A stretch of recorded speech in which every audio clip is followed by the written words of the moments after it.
Good afternoon. Like Matt said, my name is Tybor, and I'm just going to share my story, if you don't mind. I've been here for about 2 years now, but the journey getting here was a long one, for sure. I was born in Buffalo, New York. At the age of 4, I moved down to Mississippi for my dad's job. So I grew up in what is known as the Bible Belt. You go down there and you ask somebody, are you a Christian? Well, of course I'm a Christian. Everybody's a Christian. Everybody goes to church. And that is not a joke. Like, everybody claims to be a follower of Christ, but not everybody lives a Christ-like lifestyle. And so at a very young age, I gave my life to the Lord. As far as I know, that's what I was told. I actually don't remember. I was baptized. I don't remember that either.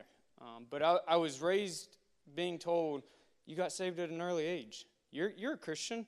You did it, you know. But it was never real in my life. And so I went on. I was just a little kid, so there wasn't any black and white sin in my life at the time. But one afternoon I was in church, and we were going through a Bible study on baptism, and I felt a strong conviction in my life that I needed to get baptized. And really that conviction was I needed to get saved. So I went forward, and I got baptized. But I missed one thing, and that's confession. I missed, Lord, please be the Savior of my life. Be my Lord.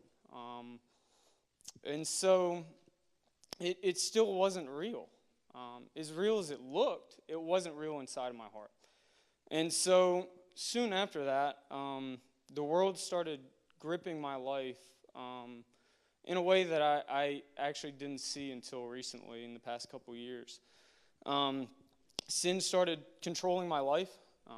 I began an addiction with tobacco in the 6th grade. I started seeking fulfillment through tools that were offered to me in my house. And little did I know that would grip my life for the next 10 years. And so I grew up, and I told everybody that I was a Christian. And yet on the weekends I was going and partying and abusing substances and doing all these things. And all I was doing was making a stumbling block for other people. I made God look like a joke. I made him look like he wasn't real, just by the way I acted and my character preceded me, I guess. So I grew up. I was running with the wrong crowd, I guess you could say. I had many scholarships offered to me for sports. That was my God at the time in high school. And I decided that I was going to stay home with my new girlfriend, and I was just going to, enjoy life. I was going to go to college. I was going to do it up and party. And at this time, I stopped claiming to be a Christian. I stopped caring. I started becoming very selfish and desiring my flesh. And so soon after that, me and my girlfriend, we started getting very active with each other. And so one day I got a phone call that I was going to have a kid. And I immediately remember thinking, it's all over. All my addictions are going to come out. All of my mistakes are going to come out. And I was a con artist. My parents had no idea what was going on in my life at the time. And I just knew it was all over. Little did I know that wasn't the end of it. So my family, I'm adopted. All of my siblings are adopted. I have 4 other siblings. We decided that we were going to adopt these 2 Asian girls from Taiwan. And I wasn't in the house, but I was still technically living inside of my house. And so I had to go get a physical one day, and the doctor handed me a cup and said, all right, we need to take a drug screen. I can't do that. I can't do that. And he looked at me, and he was dumbfounded, and I said, I can't do that. And so I was this close to ruining these children's lives. They were in an orphanage. Because I wanted sin to rule my life instead of God. And every time I would partake in something, I knew, because my parents raised me right, and they raised me to fear the Bible and fear God, I knew that I was sinning. I knew that I was doing wrong, and I knew exactly what I needed to do. I just didn't care. I didn't. I still continued in my sin, and the Lord blessed me and gave provision for me, and He allowed me to take my drug screen and get clean, and right after that, I remember the next day, I was right back where I was before, just so I could continue. Oh, I got clean.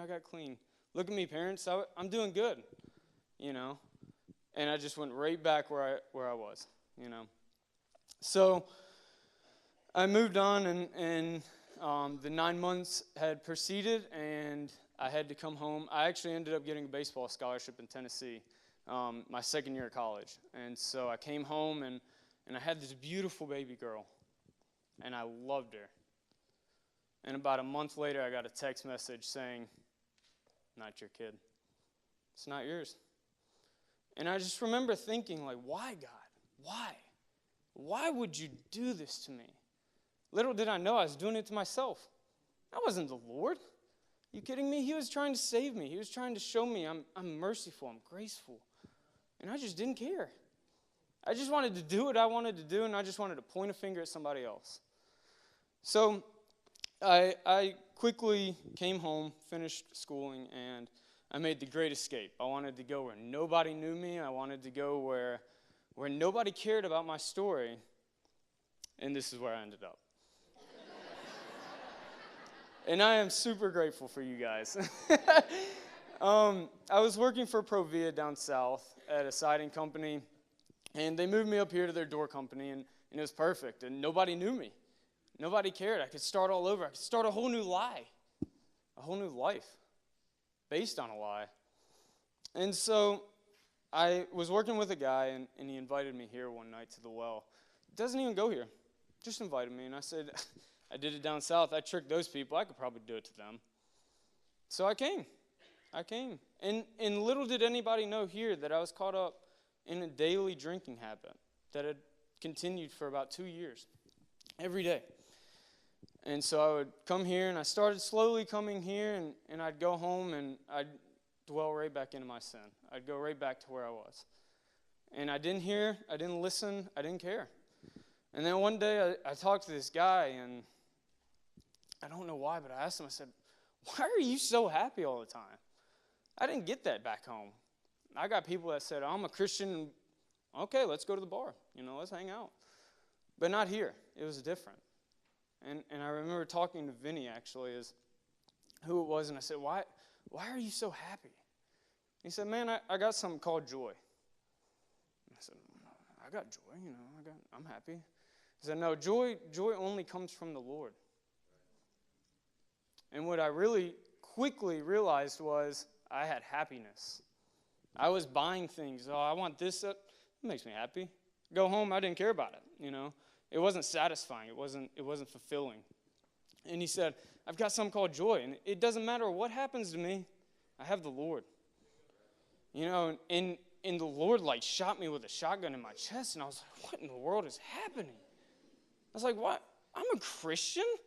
I should have joy, But I knew the whole time I wasn't.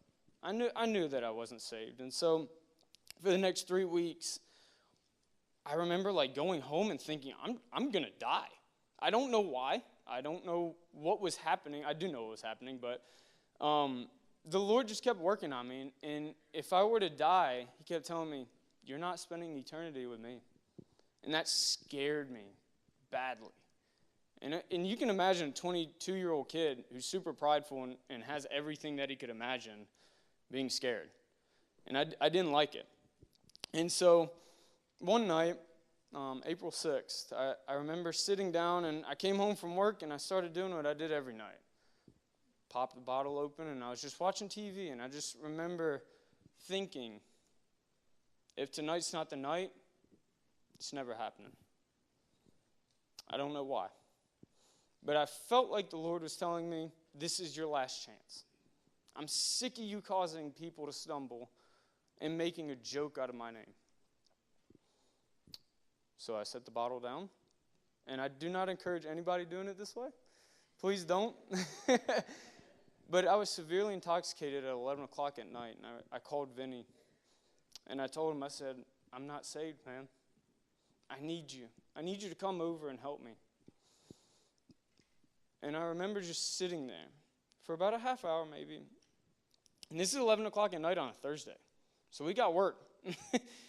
And I remember sitting there and just thinking, it has to stop. It has to stop. I need joy in my life. I need fulfillment. I need meaning. I need purpose. And so he came over, and in the midst of sin, while I was indulging my flesh and sinning against God, he pulled me out of it.